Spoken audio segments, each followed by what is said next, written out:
আমি সৰু এটা ৰোল মডেল কৰিম এতিয়া মানে আমাৰ ঘৰত প্ৰত্যেকৰ ঘৰতে চিলিণ্ডাৰ আছে নিশ্চয় আছে এই চিলিণ্ডাৰসমূহত হঠাৎ জুই লাগি যাব পাৰে হঠাৎ জুই লাগি গ'লে আমি কি ব্যৱস্থা ল'ব লাগিব হাতত গতিকে সেইখিনি আমি এই সৰু নাটকৰ জৰিয়তে তোমালোকক আজি দেখুৱাম আমাৰ বিদ্যালয়ৰ ছাৰ বাইদেউসকলো তাত থাকিব তোমালোকো থাকিবা বিদ্যালয়ৰ ৰান্ধনী বাইদেউ কেইগৰাকীও আমাৰ এই নাটকত অভিনয় কৰিব গতিকে তোমালোকে ধৈৰ্য সহকাৰে এই নাটকটো উপভোগ কৰিব বুলি আমাৰ আশা থাকিল আৰু হঠাৎ ঘৰত জুই লাগি গ'লে চিলিণ্ডাৰত আমি কি ব্যৱস্থা হাতত ল'ব লাগে সেই বিষয়ে আমি এটি সৰু নাটকৰ জৰিয়তে তোমালোকক দেখুৱাবৰ কাৰণে আগবাঢ়িম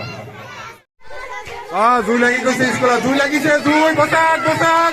জুই লাগিছে জুই বচাক জুই লাগিছে ইয়াৰ জুই লাগিছে আমাৰ বিদ্যালয়ৰ হেৰিত পাকঘৰত জুই লাগি গৈছে এতিয়া আমাৰ ভাবিছে কাম হোৱা নাই ফায়াৰ ব্ৰিগেডত ফোন মাৰি আছে ফায়াৰ ব্ৰিগেড আহি আছে চাগে